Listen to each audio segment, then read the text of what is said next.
lagi, shalom saudara. Shalom. Kita merasakan kemuliaan Tuhan di tempat ini, amin. Kita beri sorak-sorai untuk Tuhan kita. Haleluya. Haleluya saudara, kita akan masuk ke dalam ibadah kita pada hari ini. Kita mau sama-sama masuk ke dalam hadiratnya. Kita masuk dalam pelatarannya. Sebelum itu saudara, mari kita sama-sama satukan hati kita. Kita bersatu dalam doa. Bapa, terima kasih Tuhan. Terima kasih Yesus untuk kemuliaan-Mu Bapa, untuk kasih-Mu Tuhan yang tiada pernah berkesudahan Bapa untuk hidup kami. Sungguh kami kagum Bapa untuk kasih-Mu Tuhan, untuk kemuliaan-Mu Bapa yang Kau berikan kepada kami Yesus. Bapa sertai kami Tuhan, tutup bungkus kami Bapa. Biarlah Bapa ibadah hari ini Tuhan Yesus menjadi tempat Bapa di mana kemuliaan-Mu dicurahkan Bapa. Biarlah urapi kami Tuhan dengan kuasa Roh Kudus-Mu. Biarlah ibadah hari ini Tuhan mengalir Tuhan dengan kuasa-Mu yang kudus Yesus. Haleluya Bapa. Kami serahkan hati kami serahkan pikiran kami Bapa ke dalam pelataran-Mu Yesus. Haleluya. Amin. Oh Yesusku, kami mau angkat satu penyembahan Tuhan. Sekali Yesus, selamanya Yesus. Haleluya. Dalam segala keadaan, waktu berlimpah membukukan, tetap Yesus yang mempesona hatiku.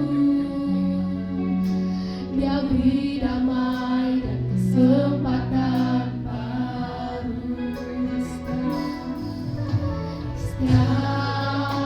musim kehidupan,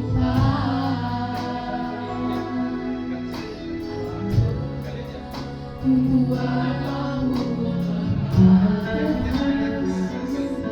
tetap Yesus yang mempesona hatiku.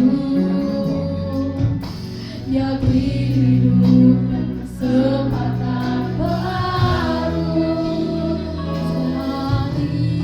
Yesus selamanya, Yesus harapanku takkan hilang, karena kasih-Nya sekarang ku ada. Oh Yesusku, ku cinta Kau selalu. Kita masuk lebih dalam lagi saudara. Kita mau katakan dalam segala keadaan, waktu berlimpah maupun kurang, tetap Yesus yang mempesona hatiku. Dia beri damai dan kesempatan baru di setiap musim, di setiap musim kehidupan. Waktu ku buat malu tetap Yesus yang mempesona hatiku. Dia beri damai kesempatan baru sekali. Yesus selamanya, Yesus harapanku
ciptakan. Kembali nyanyikan sekali Yesus lamanya Yesus. Sekali Yesus, selamanya Yesus. Harapanku takkan hilang, tapi takkan hilang karena kasih-Nya. Sekarang ku ada, oh Yesusku, oh Yesusku, ku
Tuhan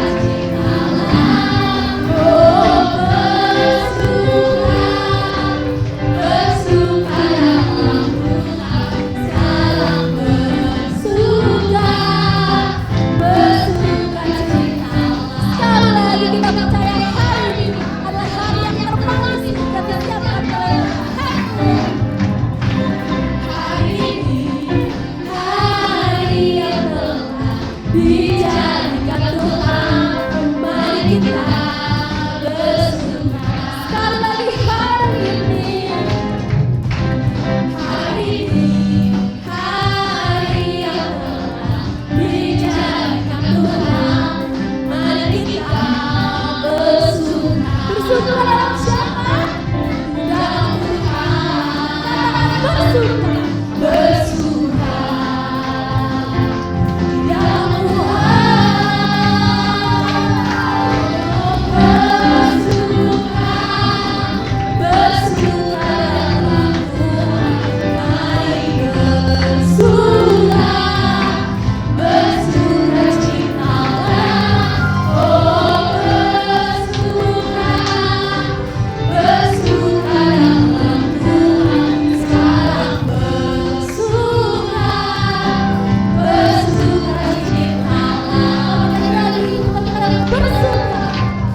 kembali satu saudara, kita mau tundukkan kepala kita mau bersatu dalam doa.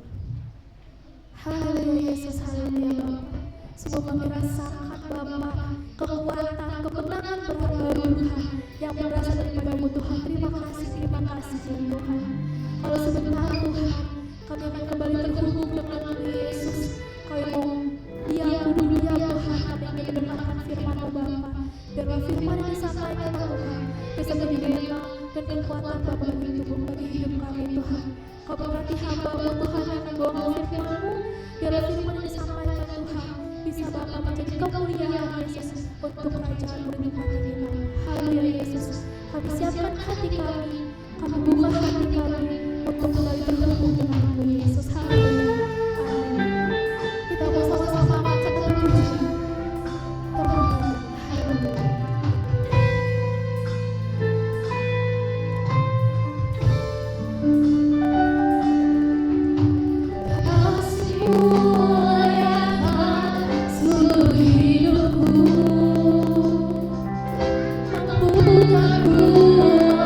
Aku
atas hidup kami. Terima kasih Tuhan, segala pujian, hormat bagi Engkau Tuhan. Biar segala penyembahan kami boleh menyenangkan hati Engkau, menjadi dupa yang harum Tuhan hadirat Engkau. Tuhan, pada saat ini Tuhan, di depan altar-Mu ada anak-anak sekolah minggu Tuhan yang akan mendengarkan firman-Mu, yang akan memuji Engkau juga Tuhan.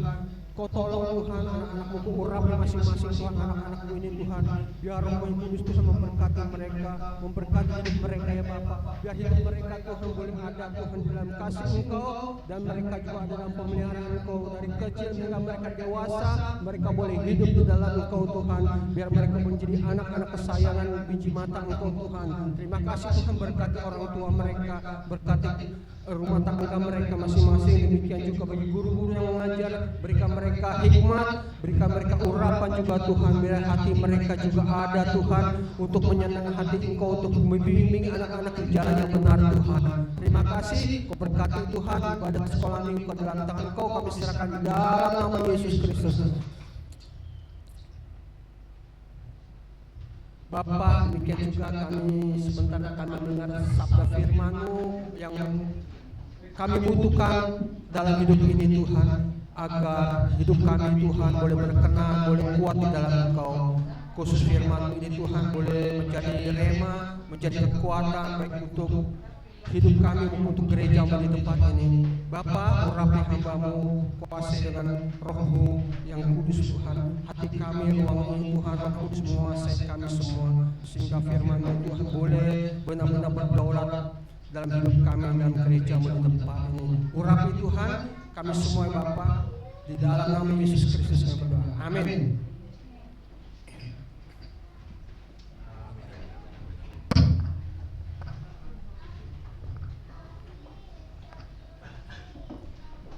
Salam saudara. Puji Tuhan.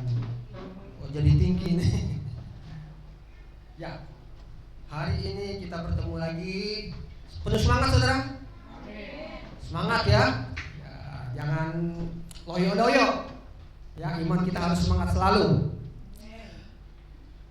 Baik, sebelum saya menyampaikan firman Tuhan,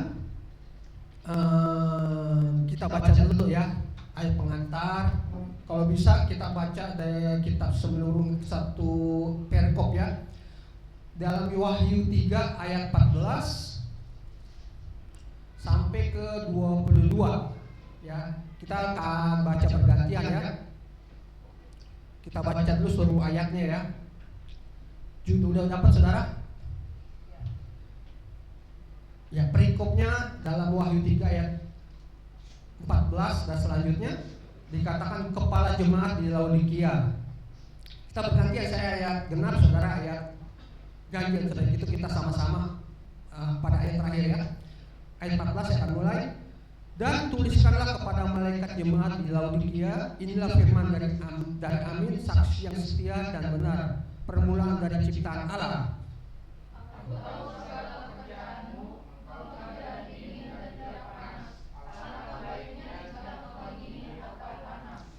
Jadi karena engkau suam-suam kuku dan tidak dingin atau panas, aku akan memuntahkan engkau dari mulutku.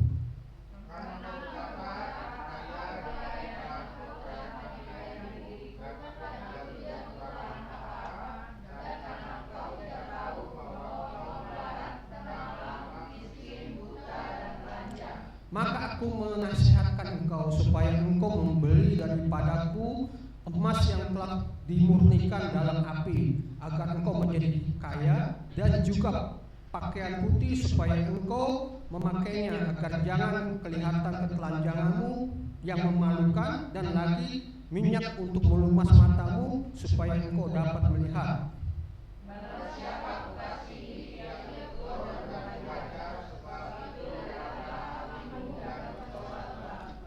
Lihat, aku berdiri di muka pintu dan mengetok. Jikalau ada orang yang mendengar suaraku dan membukakan pintu, aku akan masuk mendapatkannya, dan aku makan bersama-sama dengan dia, dan dia bersama-sama dengan aku.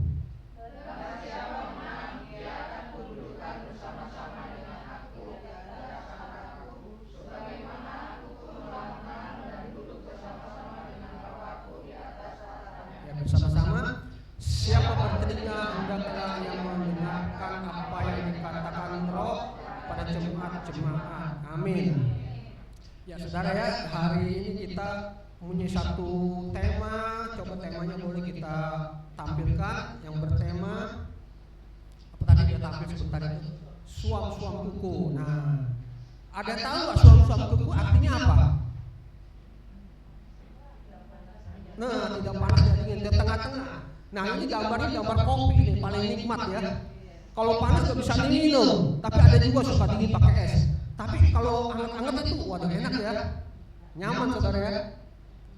Kopi itu kalau suam-suam kuku enak, saya barusan juga ngopi. Nggak bisa panas, nggak bisa dingin, tapi enak. Nah, memang suasana suam-suam kuku ini paling enak saudara, paling nyaman, ya. Karena apa? Itu paling nikmat, nggak ada kayak kalau dingin kan, aduh kayak gigi sakit. Kalau panas juga, waduh gigi gue sakit. Tapi kalau sedang pas kayaknya, itu nikmat memang. Nah, di sini suam-suam kuku ini biasanya dikatakan itu ada ukuran apa suhu yang panas atau dingin. Dia di tengah-tengah saudara, jadi nggak panas nggak dingin, itu di tengah-tengah. Nah kalau saya tanya saudara lebih senang panas apa dingin? Apa senang suam-suam kuku? Nah ini ada 3 nih. Hah? Dingin. Ya. Nah sekarang jujur, kalau senang panas apa dingin? Kalau mama tidur? Dingin. Kalau panas? Nggak suka. Nah iya. Ada yang senang nggak suam-suam kuku waktu tidur? Nah, kalau saudara pasang AC nih, biasanya kalau tidur tuh kan AC dingin, ya kan? Itu tidurnya nyenyak saudara ya. Kalau panas itu tidur nggak nyenyak. Apalagi suam-suam kuku waktu AC itu ketika freonnya mati habis ya. Mungkin saudara ada yang punya AC di rumah tidur. Kalau AC-nya freon habis, itu kipas aja kan? Itu nggak dingin, tapi nggak panas juga, tapi badan nggak enak. Berarti napas juga gak enak ya kan, badan juga kayaknya gak enak gitu. Karena apa?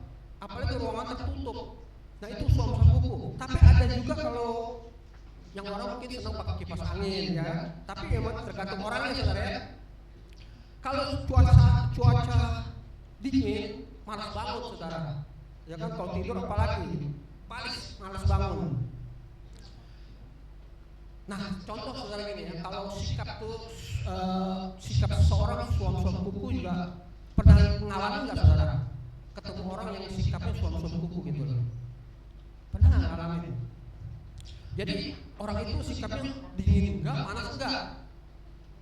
Pasti suasana jadi enak. Misalnya kita bertamu pada seorang atau kita pernah kerja nih, kita pernah kerja jadi sales. Siapa yang pernah kerja jadi sales? Saya pernah jadi sales. Ya kan? Itu kalau kita nyamperin orang, kita bisa lihat sifatnya, apa sambutannya itu dingin atau antusias atau adem-adem aja gitu, cuek-cuek. Nah kita bisa lihat situasi orang itu ketika kita datang ke orang ini cuek, ya kan? Wah ini sifatnya udah amsyong deh. Nah tapi kalau orang yang antusias, wah ini prospek buat kita nih, ya kan? Nah, tapi kalau orang suam-suam kuku dibilang antusias enggak, dibilang dingin enggak, ya masuk. Ada apa? Mungkin ada, kalau kita kenal mungkin teman kita tawarin, misalnya teman kita tawarin asuransi. Kadang-kadang teman tuh karena nggak enak sama kita, tapi responnya kita terangin cocok aja gitu loh, biasa aja responnya. Nah itu namanya suam-suam kuku saudara ya, nggak ada antusias, dibilang dingin juga nggak ada dingin, tapi ya nggak ada respect atau nggak ada antusias gitu. Itu jadi tengah-tengah saudara ya suam-suam kuku itu. Suasana itu bikin kita tidak nyaman saudara. Kita akan menjadi satu serba salah, kita mau lanjutin prospeknya, tapi orangnya begitu. Tapi kalau kita lanjutin prospeknya, kita juga kehilangan itu saudara, kehilangan order. Nah itu dalam dunia marketplace ya, dalam kita bekerja dalam sekuler.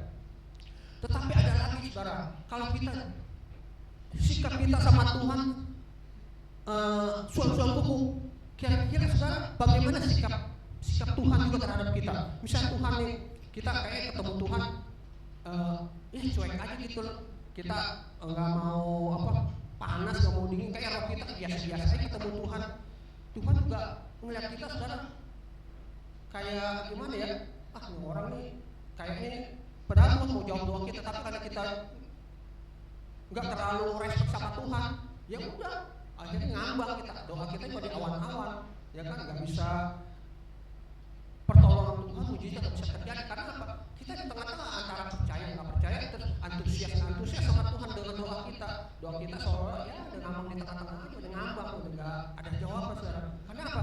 Kita tuh nggak antusias, ya kan, kita tuh nggak benar-benar, aduh, terhubung roh kita, kayak tadi pujian, terhubung roh kita dengan Tuhan, ya. Begitu, nggak usah kita lanjut dari itu cuma pengantar. Nah, untuk yang coba slide yang keduanya, kita masuk dalam firman-Nya ya. Demikian, aku tahu segala pekerjaanmu, engkau tidak dingin dan tidak panas. Alangkah baiknya jika engkau dingin atau panas. Jadi karena engkau suam-suam kuku, aku tidak dingin dan tidak dingin atau panas, aku akan memuntahkan engkau dari mulutku. Nah, kenapa Tuhan membuat suatu kiasan ya di Laodikia ini soal suam-suam kuku, saudara?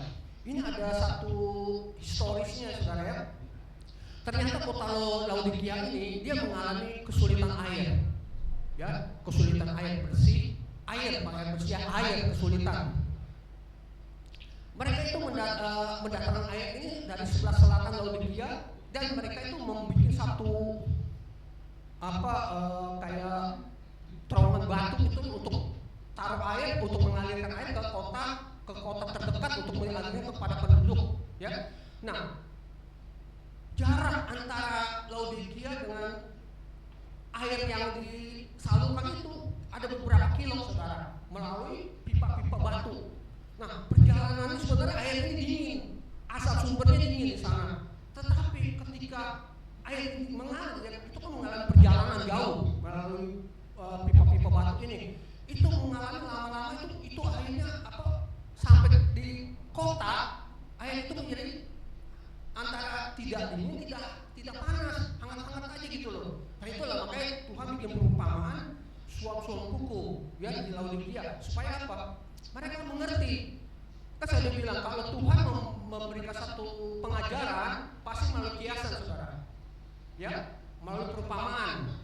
Ya kayak misalnya, hendak engkau menjadi garam. Nah, garam kan ada di mana-mana, ya kan? Apalagi Tuhan menyampaikan firman di antara para nelayan. Garam itu bukan suatu benda yang asing, ya kan? Tuhan misalnya menjadi soal ikan, ya kan?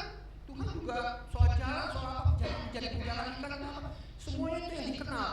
Nah, demikian juga Tuhan itu ketika membuat perumpamaan kiasan itu yang dikenal di Laodikia itu, yaitu air, ya kan?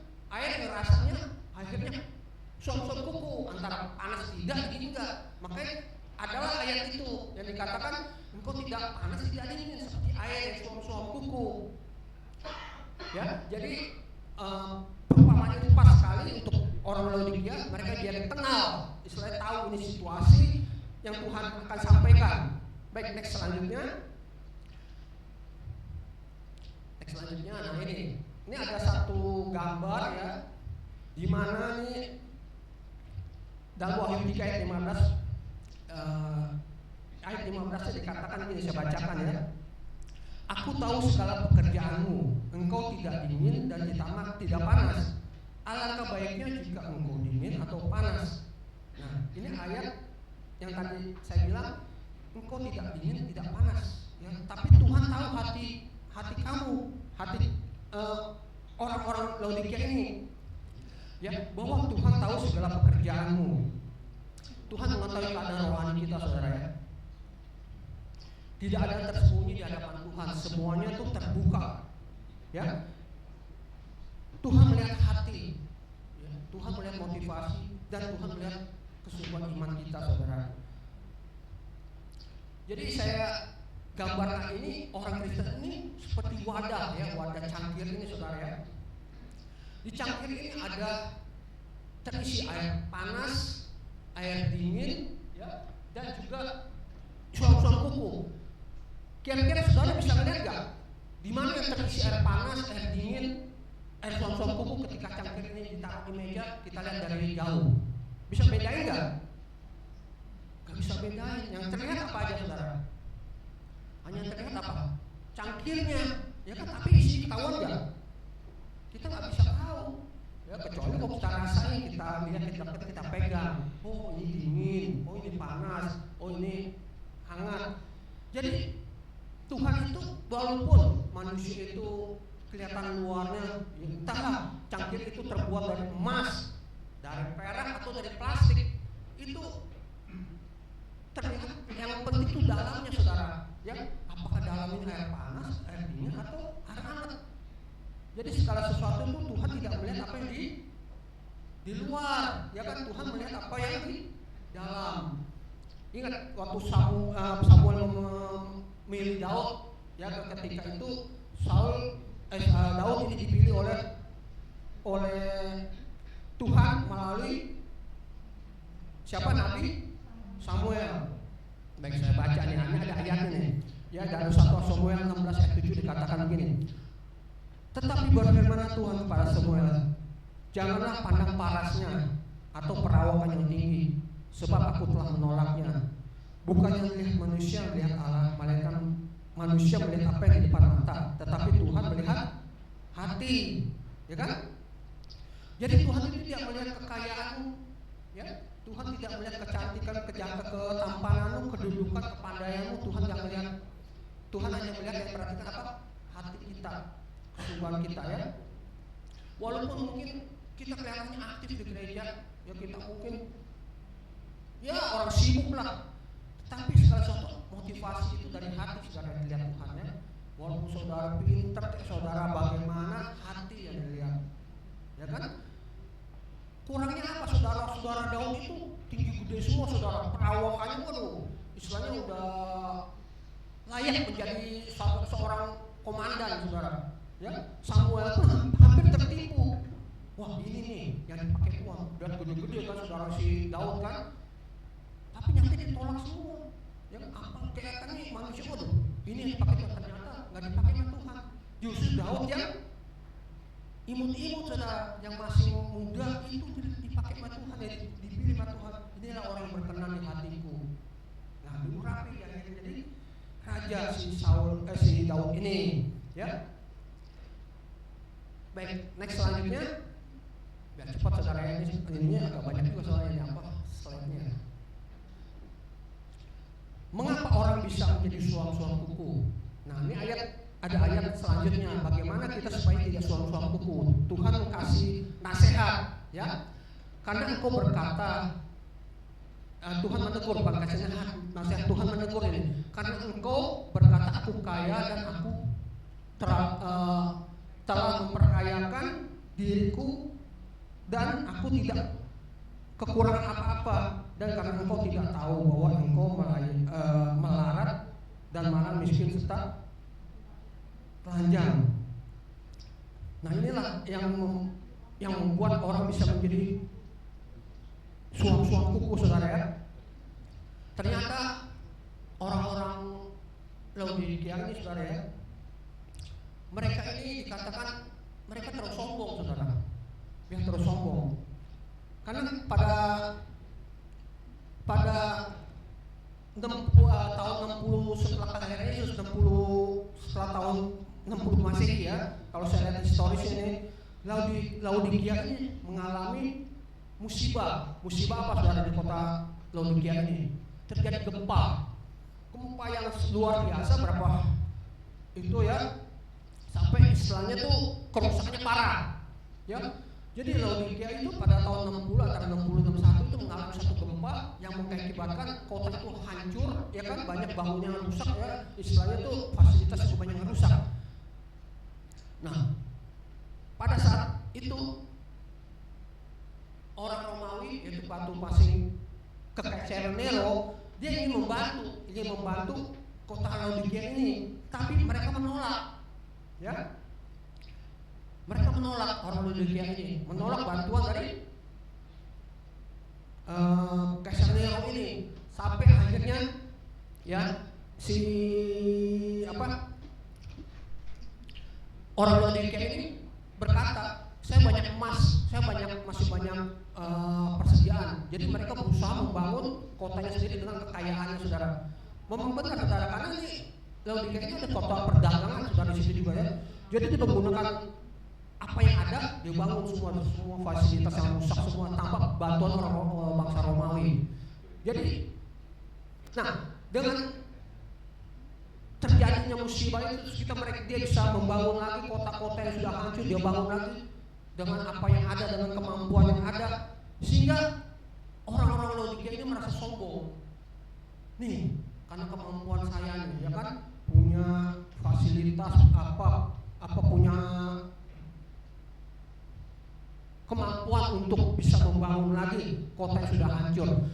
Nah, membuat itu mereka menjadi sombong karena kemandirian mereka. Maka Tuhan menegur dalam Wahyu 3 ayat 17 ini, ya, mereka tuh mengandalkan kemampuan sendiri, tidak mengandalkan Tuhan. Nah, itu yang membuat mereka tuh seolah-olah jadi Tuhan tuh jauh, saudara, ya, tidak mengandalkan Tuhan. Jadi Tuhan dianggapnya ya antara kalau perlu nggak perlu.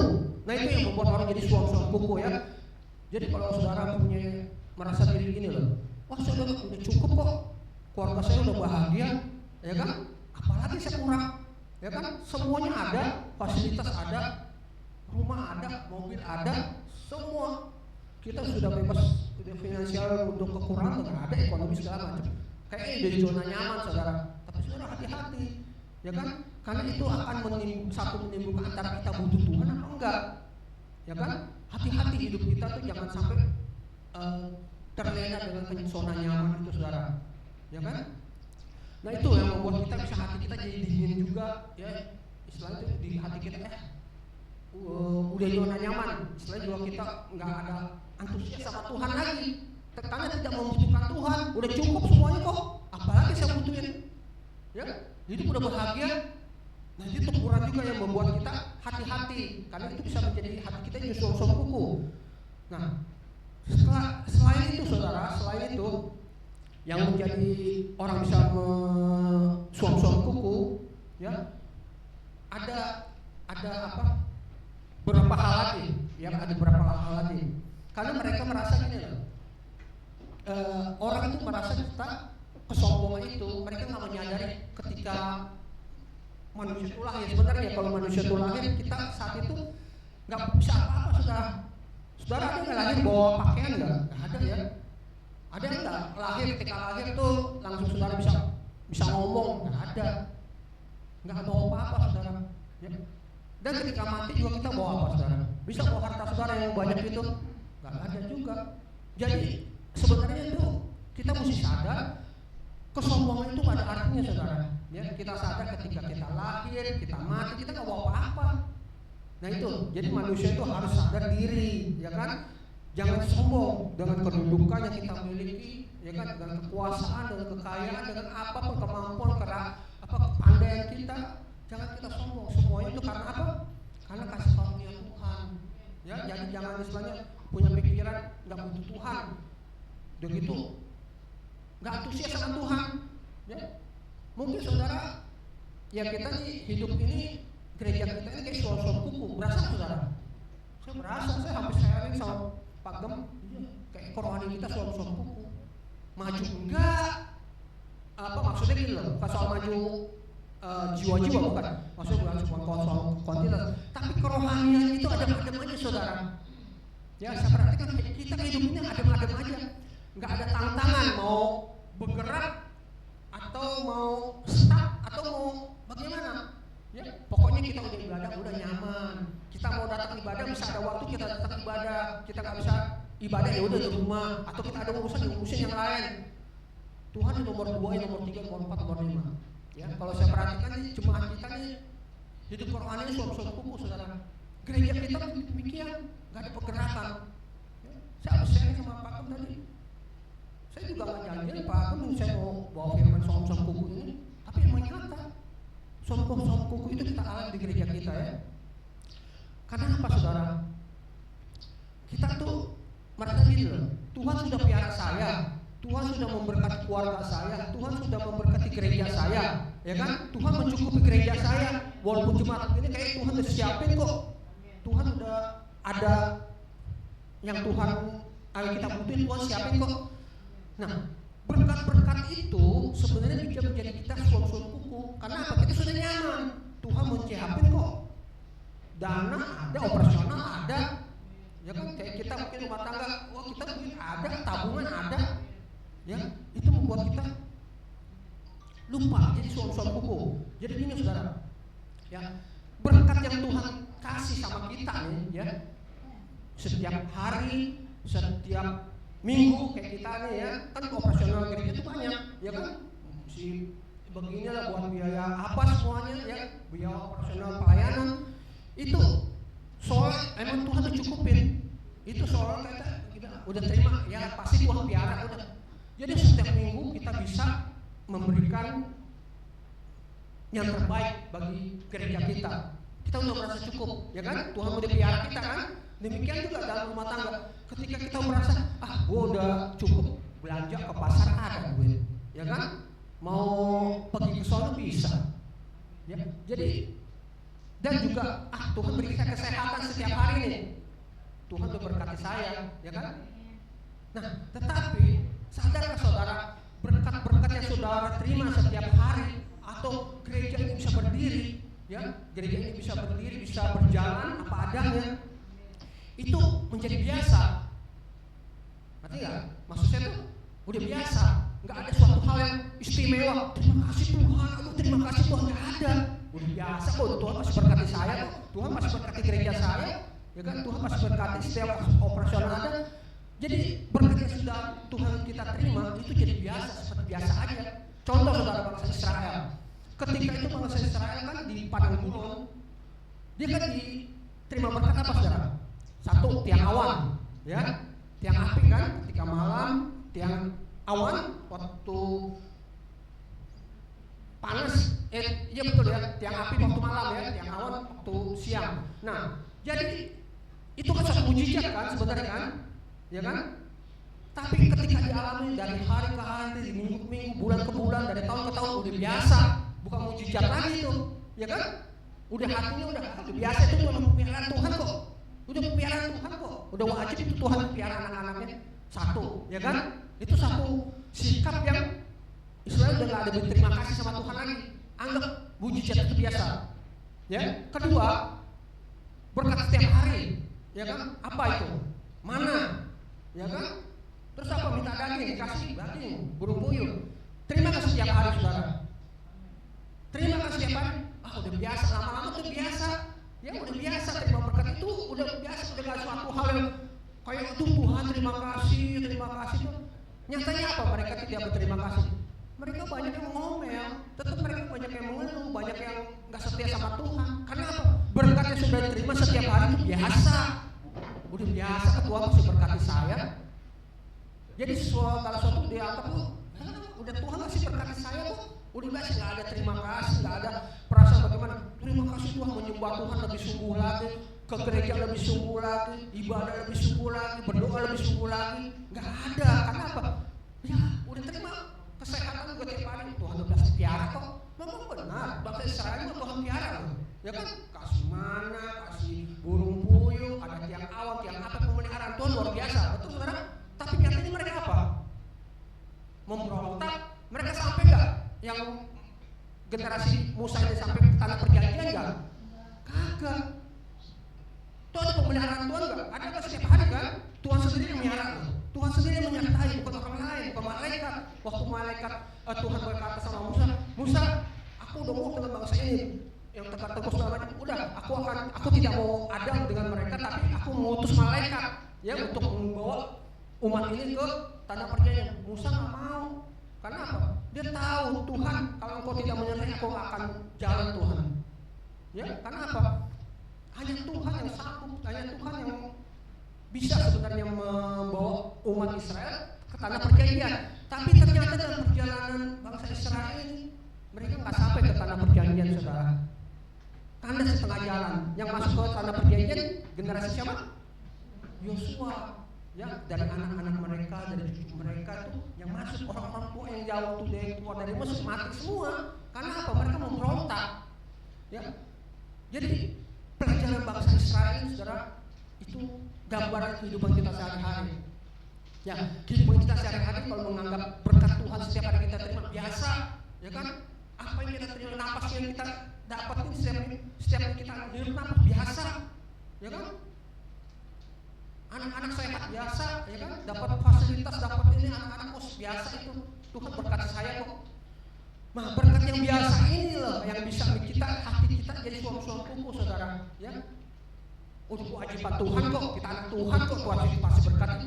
Tidak ada respon balik kepada Tuhan. Kalau memang kita udah terima Tuhan, terima berkat dari Tuhan, lebih setia, ya kan? Lebih lagi berapi-api dan melayani Tuhan. Bagaimana kerohanian kita lebih dewasa lagi, jangan seperti anak-anak, saudara. Kalau kita istilahnya kerohanian kita masih seperti anak-anak, saudara, jadi ketemu masalah apapun mundur, ya kan? Ada tantangan sedikit apapun nggak ke gereja, saudara. Nah, hal itu yang jadi membuat orang tuh suam-suam kuku. Nah, hal yang ketiga, ya kan, dia tuh tidak memprioritaskan Tuhan dalam hidup, ya kan, dalam segala aspek. Contoh, banyak orang gereja, teman-teman saudara kita nih tidak ke gereja hari Minggu itu, entah keperluannya apa, kebutuhannya apa, kita nggak tahu, hanya Tuhan yang tahu hatinya kan. Kita lihat jemaat kita, ya, minggu ini rame, minggu besok sepi, minggu besok lagi sedang, minggu berikutnya turun. Itu karena apa, saudara? Karena apa, saudara? Hatinya ini tidak bisa berterima kasih, hatinya tidak memprioritaskan Tuhan. Kalau sudah memprioritaskan Tuhan, apapun ya yang terjadi, saya mesti bersyukur, saya mesti beribadah, ya kan? Saya mesti menyembah Tuhan, saya mesti menyenangkan Tuhan. Oh itu, saudara, Tuhan maunya begitu, saudara. Tidak mau Tuhan tuh suam-suam kuku kita, ya kan? Ya, gue pokok ke gereja hari Minggu nggak kemana-mana, besok ketemu Minggu lagi, besok ketemu Minggu lagi, nggak lari-larian hari Minggu, ya kan? Itu pikiran orang kan begitu, saudara. Mindsetnya tuh, nggak ke gereja tuh apa sih? Nggak menghargai, itu orang tidak menghargai berkat Tuhan setiap hari kita terima. Ya, berkat Tuhan itu seolah-olah biasa. Jadi kalau kita mau ibadah pun, ibadah telat pun biasa ibadah telat pun biasa. Ya, kalau kita mau jujur, saudara, ya, orang-orang yang cinta Tuhan, yang benar-benar di dalam Tuhan, dia ibadah juga nggak pernah telat, saudara. Ya telat sekali oke lah, tapi jangan terus-terusan, saudara, tiap minggu telat dulu. Ya, ini bukan tegur, bukan gitu sih. Jangan merasa saudara enggak, sebenarnya kan firman. Cobalah berubah dalam pola pikir, maksudnya begitu. Kalau bisa minimal 15 menit sebelumnya kita buat doa sama-sama, ya udah hadir gitu loh. Ya, nggak apa-apa sih sekali-sekali, tapi kan jangan terus setiap minggu, maksudnya gitu, saudara. Ya udah lanjut. Nah itu tadi kan, mengapa seseorang dia bisa dalam keadaan suam-suam kuku itu tadi saya bilang kan, karena satu apa tadi saya bilang, mengandalkan diri dan menyombongkan diri. Kedua, tidak menghargai berkat-berkat Tuhan kita terima setiap hari. Ketiga, tidak memprioritaskan Tuhan. Itu yang membuat kita bisa suam-suam kuku. Ya, Tuhan dia anggap nomor berapa, nomor 1, 2, 4, 3, 4, 5, bukan nomor 1 lagi. Nah itu, saudara ya. Nah lanjut, kita next lagi, selanjutnya biar cepat ini masih ada berapa ini nih. Bukan itu BG itu. Selanjutnya, itu ya BG ya? Oh ya betul ya. Nah, oke. Nah ini nggak apa-apa. Lanjut. Nah, maksud saya ini bikin MBG begini, saudara. Nanti kelewatan semua. Jadi gini, orang kita penduduk Indonesia ini, kalau kita pikir-pikir benar, tidak bisa bersyukur, saudara. Ini kita lanjut ya, karena lihat MBG ini saya lanjut. Nah, jadi orang Indonesia ini, kita khususnya, kan MBG itu gratis, saudara. Gratis apa bayar kita? Gratis, tapi bayar boleh pajak di sana ke MBG. Nah, ketika kita terima MBG ini, itu kan gratis, saudara ya. Kita gratis terima MBG ini, lalu pemberian gratis ini lama-lama tidak dihargai, saudara. Karena apa? Gratis. Kalau kita pakai duit dihargai nggak? Oh kita hargai, kita beli barang apa kalau pakai duit dihargain. Tapi kalau kita dikasih gratis dihargai enggak? Belum tentu saudara.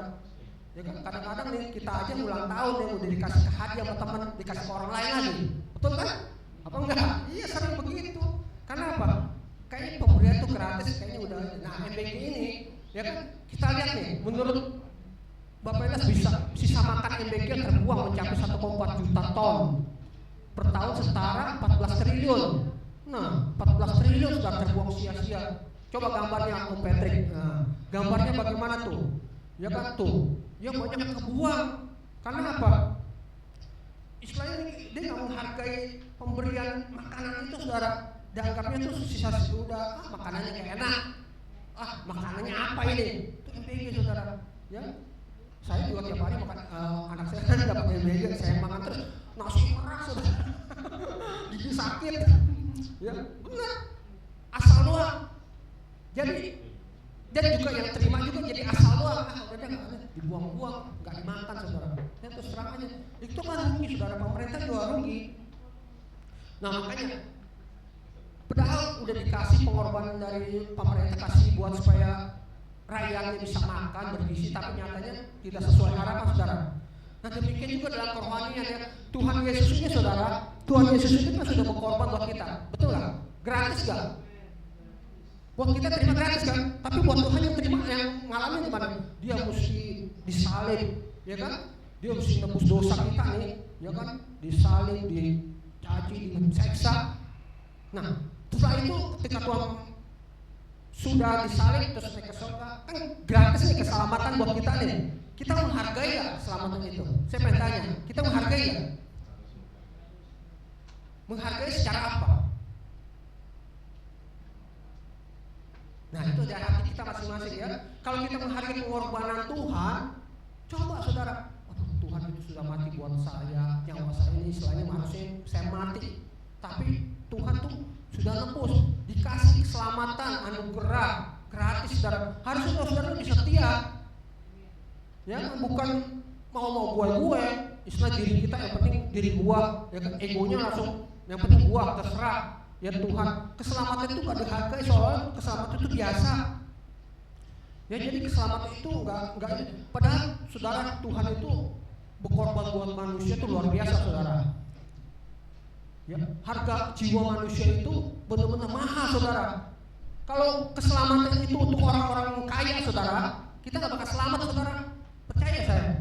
Ya kan karena apa? Hitungannya saudara. Kita lihat saudara ketika Tuhan tuh menyelamatkan seorang kerasukan setan di Gadara. Ingat saudara? Tuhan habis pelayanannya, habis memberi makan 5.000 orang itu pergi ke Gadara saudara. Cuma satu menyelamatkan satu orang yang istilahnya dikuasai oleh setan ribuan, mungkin ratusan setan, berapa setan pokoknya banyak, ya kan? Dan Tuhan itu datang khusus untuk orang ini. Dan ketika setan-setan itu melihat Tuhan, mereka apa urusanmu engkau anak Allah ya. Jadi mereka tuh udah tahu Yesus itu berkuasa anak Allah. Ketika itu setan-setan bilang, jangan kau usir aku, ya, jangan kau memberikan aku siksaan. Coba izinkan saya ini ke, dilihat ada babi, masuk ke babi. Dia bilang, saya mau, boleh nggak saya masuk ke babi? Kan saya bilang saudara, roh setan, roh Tuhan memerlukan wadah. Ya kan, roh itu tidak kelihatan kan, itu memerlukan wadah. Nah, wadah kita ini makanya kalau Tuhan mewakili kita nih, wadah Roh Kudus ada atau setan yang ada di diri kita. Karena perlu wadah saudara roh itu, ya. Makanya mana berkuasa dari diri kita, Roh Kudus atau roh setan. Nah, demikian juga setan ini ketika itu masuk ke babi ini terjun ke jurang dan pada mati semua. Nah, kalau saudara hitung-hitung nih, ya tuh berapa miliar saudara, cuma satu nyawa saudara. Karena harga babi per kilo berapa? Ibu-ibu tahu nih. Berapa? Taruh 100.000 ya? Ya taruh 100.000 lah, jangan tawar. Terus kalau seekor babi, ya itu ponakan saya, ipar saya pernah ternak babi di Manado. Itu minimal yang sedang-sedangnya paling 100 kilo, tapi ada bisa 400 kilo, 500 kilo, ya mungkin pakai kita tahu kali. Babi itu, ya. ada yang gede, ya kan, ada taruh kita nggak usah banyak-banyak deh, hitungan 150 kilo aja, ya kan, 150 kilo kali berapa? 100.000, ya kan, 100.000. Nah itu nih istilahnya udah berapa? 15 juta kali 2.000 berapa? 30 miliar. Itu kalau hitungannya babinya ya sedang-sedang 30 miliar kita mesti Tuhan tembus orang ini loh. Nah kalau keselamatan itu cuma buat orang kaya yang punya duit 30 miliar atau miliaran, kita nggak selamat saudara. Nah kita mesti pikir kita gratis loh, Tuhan kasih semua. Makanya hargailah keselamatan itu, keselamatan itu mahal saudara ya. Jangan dimani sama babi ya. Itu cara hitungan itu ya dunia. Nah jadi hal-hal itu yang membuat siapa? Membuat seseorang itu bisa tidak jadi suam-suam kuku. Nah demikian juga orang bisa suam-suam kuku tadi saya bilang adalah karena apa? Tidak memprioritaskan Tuhan, dan kadang-kadang juga pola pikiran orang kadang-kadang mementingkan urusannya saudara ya. Segala sesuatu ini mementingkan urusan. Jadi sebenarnya kayak datang ke gereja terlambat itu membentuk satu karakter. Kenapa? Karena apa? Dari kebiasaan saudara. Ya, karena begini saudara. Kebiasaan itu datang pertama, karakter itu pertama datangnya dari mana? Dari pikiran. Ya, pikiran kita mikir, gereja masih berapa menit lagi, nanti aja lah, ya kan? Satu. Kedua, udah akhirnya datangnya dari mepet nih, ya kan? Datang tahu-tahu udah telat, udah pujian. Ya, jadi istilah itu dari pikiran tindakan, ya kan? Tindakan. Dari tindakan itu dilakukan terus menerus dari minggu ke minggu terbentuklah satu karakter. Dari karakter itu timbullah itu kebiasaan itu timbullah karakter itu yang menentukan kita ya, kualitas integritas hidup kita. Nah seseorang bisa dikenal biarpun kita nggak tahu misalnya nama seorang, tapi kita tahu karakter seorang. Misalnya seorang karakter ini loh, contohnya orang disiplin, ya kan? Misal pakai gini pelayanan nih, ya satu gereja kan banyak jemaat tuh ratusan orang misalnya, dia nggak tahu nama Pak Kiki misalnya, tapi orang pada tahu. Oh yang datang paling awal nih siapa? Pak Kiki. Ya kan? Dia 1 jam sebelumnya, 1,5 jam sebelum udah datang ke sini gereja. Di mana dia bergereja saya tahu banget. Saya ikut Pak Kiki itu lama. Ya, pelayanan jam 7 nih. Ya, jam 5 tuh udah jalan. Jam 5 malam, jam 5 subuh. Jam 5 subuh udah jalan. Pelayanan jam 7 mulai ibadah, jam 5 pagi itu udah jalan. Bayangin saudara, sampai sore tuh 1 jam sebelumnya harus hadir. Itu disiplinnya terkenal. Walaupun kita nggak tahu namanya, oh itu tuh namanya Pak Kiki, misalnya kan, udah terkenal. Karena karakternya itu kebiasaannya dikenal, ya kan? Dari kebiasaan dikenal karakter. Oh orang paling disiplin, ya kan? Pak Kiki. Nah kedisiplinan itu membentuk satu budaya. Maksudnya budaya apa? Tidak suka dengan orang telat, gitu loh, ditegur. Makanya orang saudara kalau ditegur Pak Kiki maklum, itu budayanya. Karena disiplin itu saudara, ya. Nah itulah terbentuk dari kebiasaan yang dilakukan setiap hari, tiap minggu, tiap bulan. Jadi itu, ya karakter itu. Jadi itu jelas saudara ya. Baik lanjut kita lanjut lagi. Sekarang gambar selanjutnya, slide selanjutnya ini, supaya tidak suam-suam kuku. Wahyu 3 ayat 18 dikatakan gini. Maka aku menasihatkan engkau supaya engkau membeli daripadaku emas yang telah dimurnikan dalam api, agar engkau menjadi kaya, dan juga pakaian putih supaya engkau memakainya agar jangan kelihatan ketelanjanganmu yang memalukan, dan lagi minyak untuk melumas matamu supaya engkau dapat melihat. Nah, jadi di sini Tuhan memberi nasihat supaya bagaimana caranya supaya kita tidak suam-suam kuku. Pertama, belilah emas yang dimurnikan dalam api, ya. Emas dari Tuhan yang dimurnikan dari api. Kedua, pakaian putih.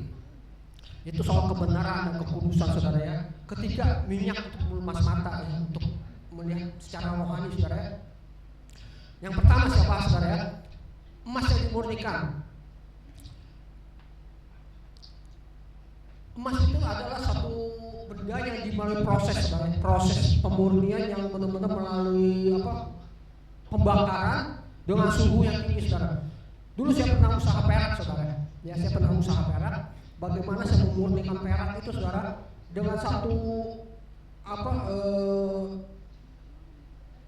suhu yang tinggi. Saya memurnikan pakai wadahnya semacam wadah kuali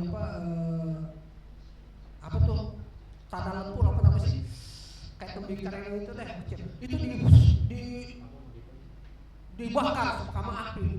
Ya, saya pakai asetilin, kemudian saya nggak pakai asetilin, pakai gas sama oksigen.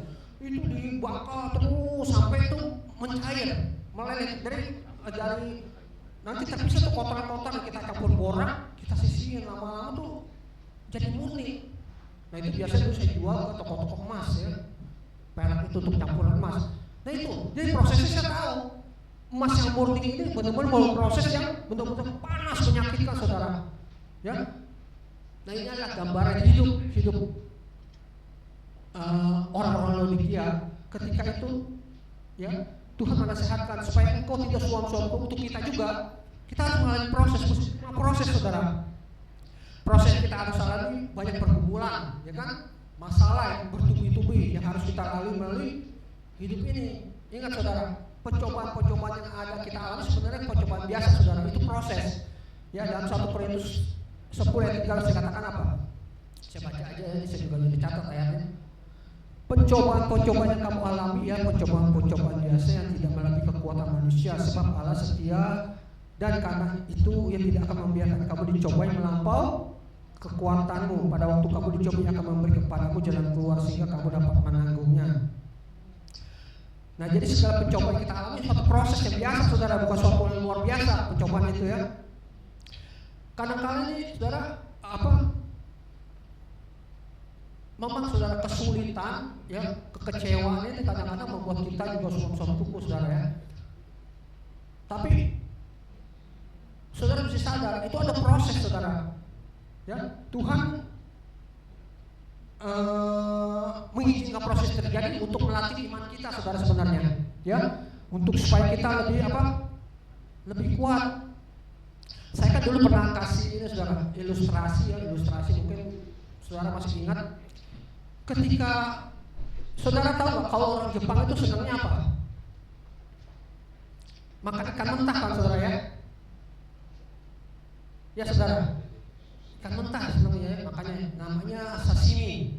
Nah, saudara tahu nggak? Orang Jepang ini kalau makan ikan mentah, dia nggak mau yang loyo-loyo, yang sudah nggak segar, atau yang apalagi udah mati, dia nggak mau. Dia maunya yang benar fresh, gitu loh. Nah, biasanya yang dimakan tuh biasanya ikan tuna, ikan salmon, ya. Nah, saudara tahu waktu penangkapan ikan ini itu melalui proses, saudara. Jadi nelayan-nelayan ini ketika melaut, ya kan, dia menangkap ikan, dan ikan itu dibawa ke darat, ya kan, untuk dijual kan, di pelelangan ikan.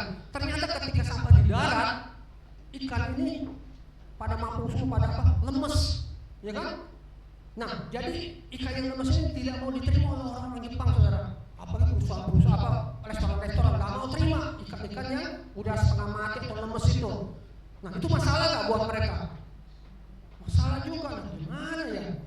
Oh, mungkin ini wadahnya mungkin terlalu kecil. Jadi waktu mereka melaut, wadah penampungan ikan yang mereka tangkap diperlebar, ya kan? Dan ditambah air, volume airnya ditambah. Ya, udah mereka dimasukin lagi ikan yang sudah ditangkap, ya kan, di tempat penampung lebih besar dan airnya mungkin lebih banyak. Tapi sampai di darat demikian lagi, pada setengah mati begini, pada ngambang, banyak yang mati juga, banyak juga mabuk. Nah, akhirnya mereka pikir gimana nih caranya? Bagaimana caranya supaya ikan ini tetap segar sampai di darat segar? Bagaimana caranya? Ya kan, udah ditambahin air, udah diperluas area buat penampungan, tetap aja sampai di darat pada mabuk. Akhirnya nelayan ini punya hikmat juga dari nggak tahu dia bukan Tuhan yang kasih hikmat manusia ya.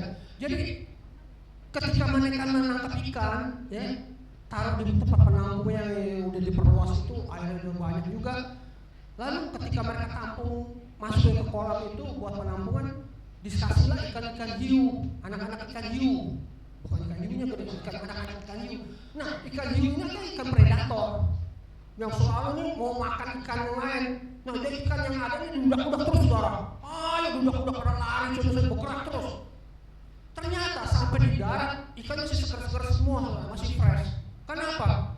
Mereka bergerak terus, lari sini, lari sini. Wah, dudak sehat, seger. Nah, demikian juga hidup kita. Ketika masalah kita merasa, wah banyak masalah begini, wah kok boleh satu belum selesai. Saudara, dudak-dudak terus, tapi itu kita jadi segar iman kita jadi kuat. Kalau kita santai-santai, zona nyaman, mati iman kita loyo, betul saudara? Ya, jadi saudara berbahagia mengalami proses, ya, mengalami kesulitan, berbahagia. Karena apa? Tuhan proses kita supaya iman kita menjadi kuat. Nah itu ya, puji Tuhan. Nah, lalu yang kedua tadi selain emas, masih ada waktu ya, emas, lalu pakaian putih. Kalau kita lihat pakaian putih ini, saudara, pakaian jubah itu menentukan apa status saudara ya, betul saudara? Jubah pakai menentukan status. Saudara ingat nggak Yusuf itu? Ini saya nggak baca ya.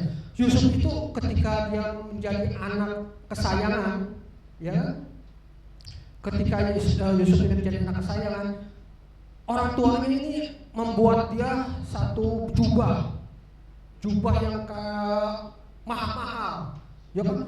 Jubah yang luar biasa. Dan selain itu Yusuf ini, jadi ketika dibikin jubah, bikin baju, jadi kesombong orangnya kepada saudara-saudara, kakak-kakak yang sebelah situ, dibilang, nih, gua, papa bikin gua jubah bagus. Orang kakak-kakaknya juga ngeliat, ya kan? Akhirnya mereka saudara-saudara pada ngeliat, kayak ini Yusuf ini jadi anak kesayangan dibedakan, ya kan? Tapi sikapnya Yusuf karena dia dimanjain, dia arogan. Jadi maksudnya itu sama saudaranya tuh tidak menghargai. Nah dia mimpi, ya mimpi bahwa dia cerita mimpi kepada saudara. Kak, kamu tahu nggak? Saya bermimpi. Kita lagi bikin mengumpul berkas, dan berkas kita berdiri. Lalu mereka menunduk pada berkas saya. Wah, kesel kakak-kakak ini. Dan bukan itu, mimpi lagi. Dia bilang, matahari, bulan, dan 11 bintang, ya, menyembah saya. Waduh, diceritain lagi pada kakak-kakak. Kita nggak tahu motivasi si Yusuf apa. Apakah dia mungkin anak masih lugu atau kesombongan, ya? Itu. Nah, jadi ketika dia masih pakai jubah yang luar biasa, Tuhan proses, ya kan? Akhirnya dia dibenci sama saudara, dan dimasukin ke dalam sumur dan jubahnya dilepasin, saudara. Jubah kebesarannya dilepasin, dan bukan itu saja, saudara. Dia mau membohongi, saudara, membohongin orang tuanya. Akhirnya jubah si Yusuf ini dicelupin ke apa? Ke darah hewan kambing. Yusuf ini, dan dibilang nih, anakmu sudah terkam binatang buas. Jubah yang mewah itu dipakai Yusuf, akhirnya dipakai jubah budak. Betul saudara? Jubah budak. Ketika jubah budak ini dipakai, itu kan kesombongan masih ada nggak? Udah nggak ada, saudara. Kalau budak itu udah nggak ada harganya, nggak ada bisa apa-apa. Akhirnya, tapi karena Tuhan menyertai Yusuf, dan saudara kalau tahu sikap Yusuf itu orangnya ketika sudah jadi budak ini, sikapnya rendah hati banget, saudara, tidak sombong, ya kan, disukai orang, sampai akhirnya menjadi, singkat kata, dia menjadi orang kepercayaan Potifar ketika dijual, dan dia mau naik kedudukan lagi, saudara, betul saudara, naik kedudukan lagi, ya kan, diberikan pakaian yang layak karena dia menguasai pekerjaan Potifar, rumah tangga, dan begitu semua kekayaannya si Yusuf yang kelola. Tapi ada lagi tantangan yang Tuhan kasih. Apa, saudara? Menjaga kekudusan, ya kan? Tahu saudara? Ketika itu istrinya Potifar ngajak dia untuk tidur. Kalau anak muda mungkin merasa, aduh, nggak mungkin ya istri Potifar ini jelek, saudara. Pasti cantik karena orang kaya, saudara. Ya, pasti kosmetik itu mahal-mahal. Nggak mungkin kosmetik yang abal-abal, saudara. Orang kaya biasanya kan mukanya terawat, badan terawat, wangi, ya. Nah, tapi Yusuf menjaga kekudusan, ya kan? Pakaiannya ketika ditarik ini dia lepasin pakaiannya, dia pergi, ya kan? Jadi pakaian yang ada nih dilepasin kabur, tapi ditangkap. Nah itu tandanya apa? Pakaian yang sudah ada itu saudara ya, ditanggalkan lagi, kekudusan harus dijaga saudara. Ya, jadi pakaian putih itu maksudnya apa? Itulah proses harus dijaga, jangan sombong ya kan, jagalah kekudusan. Itu pakaian putih yang tadi maksudnya orang Laodikia itu ya. Terus yang lanjut ini udah setengah 12 kurang. Nah masalah minyak, nah minyak berbicara tentang apa saudara minyak, yaitu salep mata ya, atau salep mata nih. Karena apa? Tuhan memakai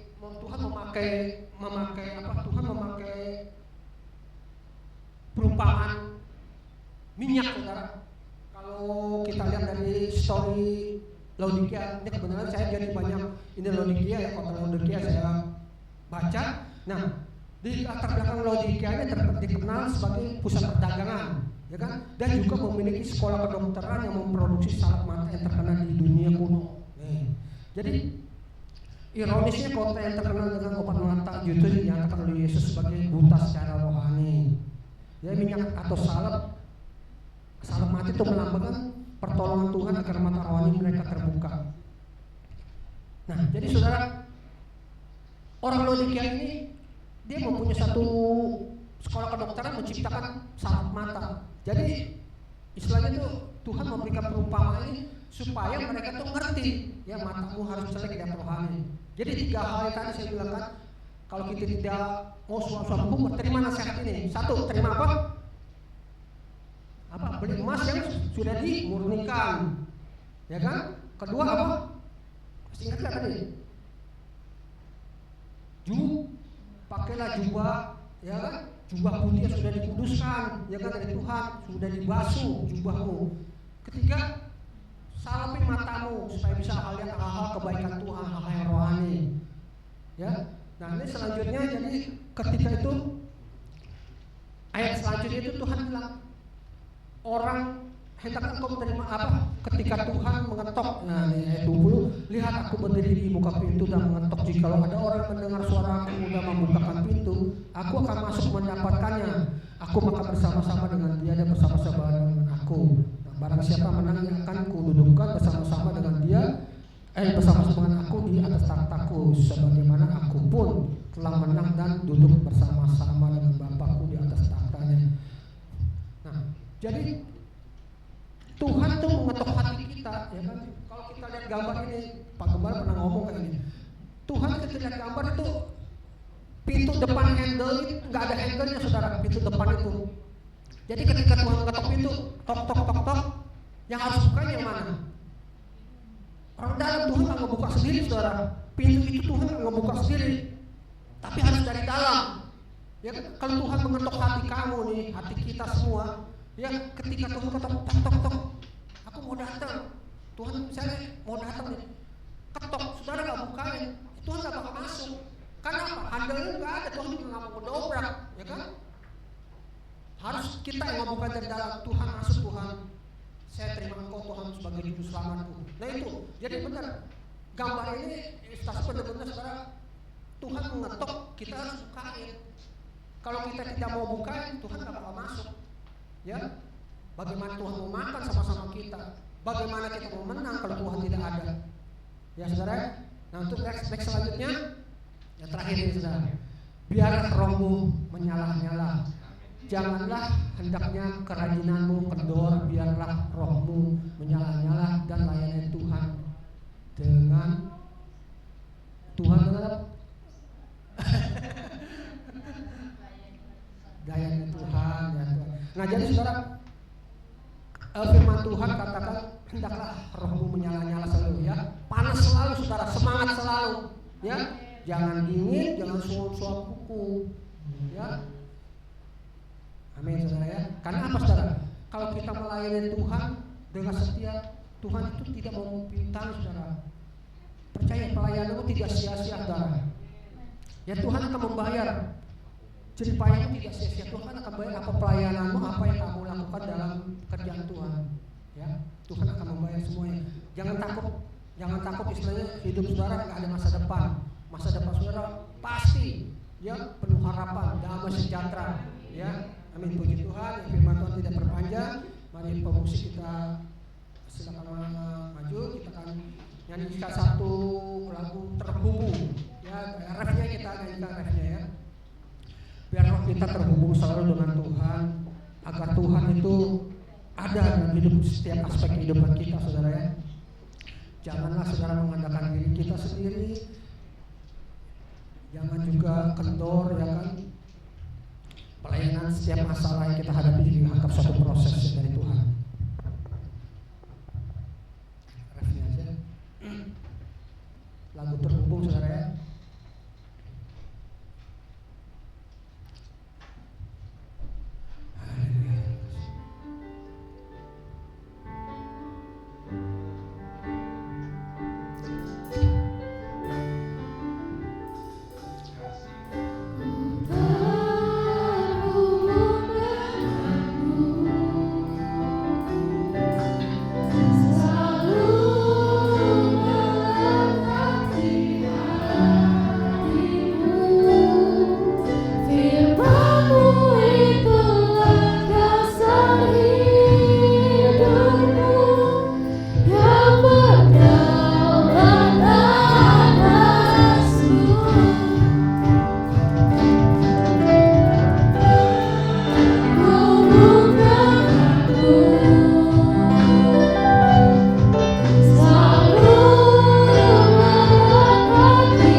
Kita bawakan satu pujian bersukacita.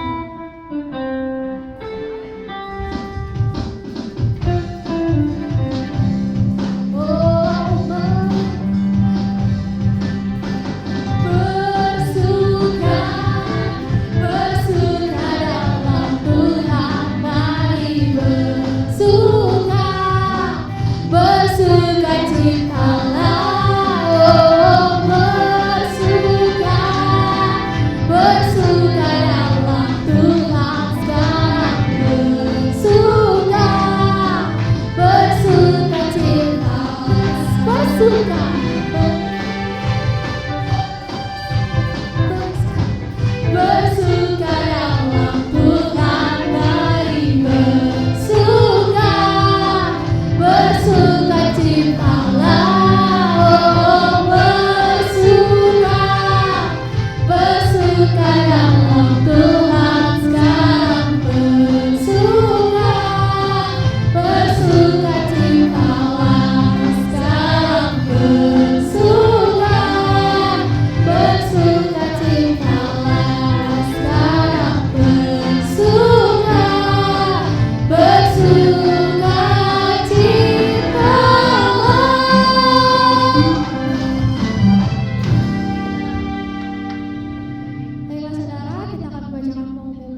seperti biasa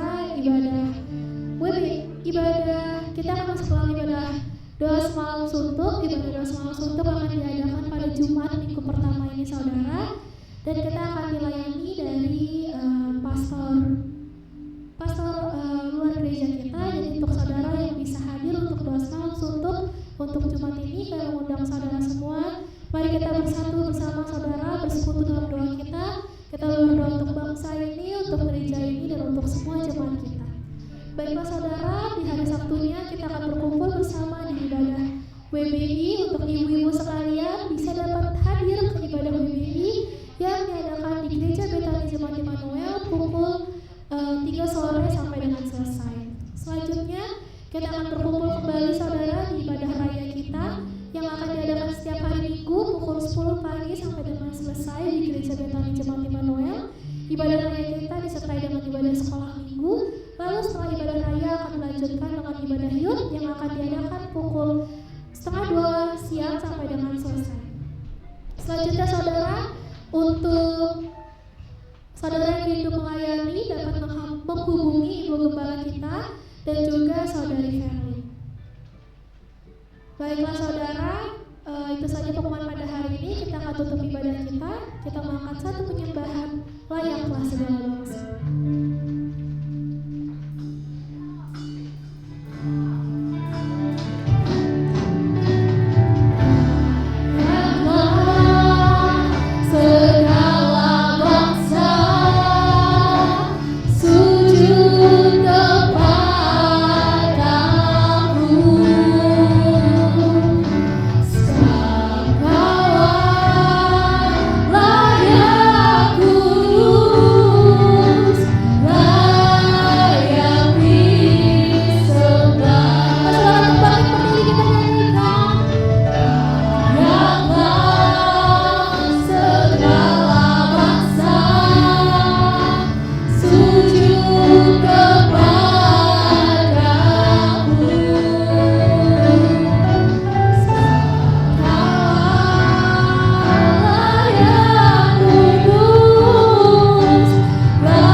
Engkau berkati tangan-tangan yang telah menyediakan Bapa, biarlah Bapa berkat-Mu Bapa tercurah atas mereka Tuhan, dan biarlah Bapa Engkau berkati makanan dan minuman kami Bapa, bisa menjadi kesehatan Bapa bagi tubuh jasmani kami Tuhan. Terima kasih Yesus, sebentar kami akan pulang Bapa, kiranya Engkau sampaikan kami dengan selamatnya Bapa, tanpa kurang suatu apapun.